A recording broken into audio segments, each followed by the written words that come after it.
Good evening, শুভ সন্ধ্যা বন্ধুরা। কেমন আছেন? আশা করি সকলে ভালো আছেন। আমিও ভালো আছি। আজকে আমি রেসিপি করব গুড়ের তেলের পিঠা। তার জন্য নিয়েছি এখানে গুড় আছে আধা কিলো, আর চালের আটা আছে। চলুন এবারে পাকান পিঠাটা তৈরি করে নিই। এখানে একটা হাঁড়ি নিয়েছি, হাঁড়িটা গরম হয়ে গেছে। এখানে গুড়টাকে কেটে ঝুলো করে রেখে দিয়েছি, আর এতে অল্প করে দেবো পানি।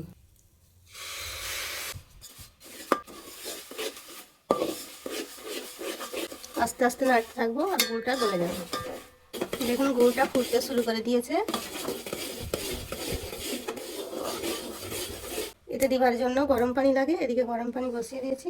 এটা আমি গুড়ের করছি, আপনারা চিনির করতে পারেন, খেজুরের গুড়ের করতে পারেন।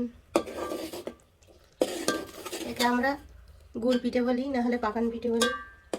কেউ তেলের পিঠা বলে, পোয়া পিঠা বলে। আপনারা কি বলেন কমেন্ট করে বলবেন। আমি অনেক দিন পর কিচেনে এলাম, অসুস্থতার কারণের জন্য অনেক দিন আসতে পারিনি। দেখুন গুড়টা হয়ে গেছে। এবার আমি বাটিতে পানি নিয়েছি, এরকম করে দেখে নেব। দেখুন এটা চিপকে যাচ্ছে, তার মানে গুড়টা হয়ে গেছে। এবার একে বন্ধ করে দেবো। এবার এতে অল্প অল্প আটা দিয়ে এর ভেনটাকে তৈরি করে নেব।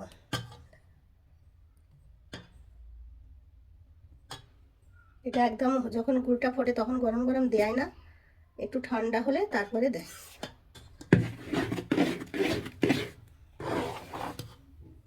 এবার এতে গরম করে রাখা পানি দেবো, অল্প অল্প পানি দেবো।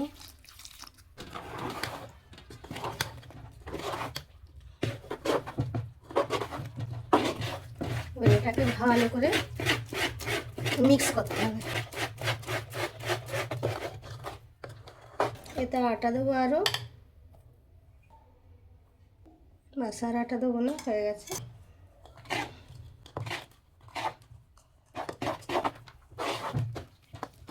এবার অল্প করে আরেকটু পানি দেবো। এবার এতে লবণ দেবো আর মৌরি দেবো। মৌরিটা দিলে খুব সুন্দর খুশবু আর ফ্লেভার টেস্ট হয়। 1 চামচ লবণ দিয়ে দেবো।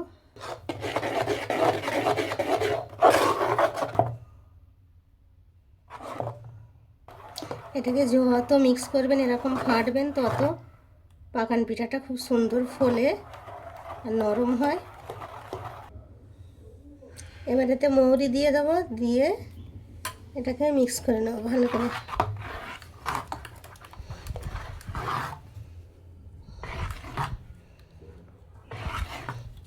এবার এটা হয়ে গেছে, এবারে পিঠাগুলো করে নেব।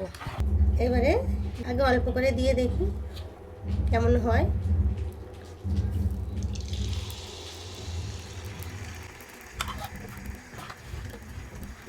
দেখুন পিঠাটা কত সুন্দর ডিজাইন হয়েছে।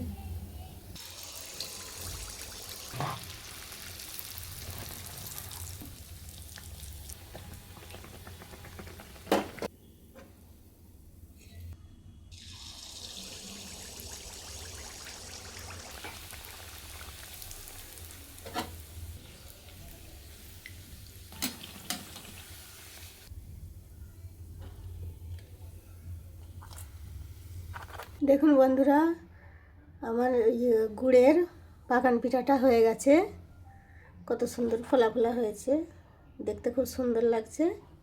এই যে দেখুন, খুব ভালো লাগছে দেখতে। আমি একটা ছিঁড়ে দেখাচ্ছি আপনাদের, কত সুন্দর হয়েছে দেখুন। এই দেখুন কত সুন্দর হয়েছে। ভিডিওটা যদি ভালো লাগে লাইক করবেন, শেয়ার করবেন, কমেন্ট করতে ভুলবেন না। কমেন্ট করে জানাবেন কেমন হলো। আজকের মতো এখানেই বিদায় নিচ্ছি।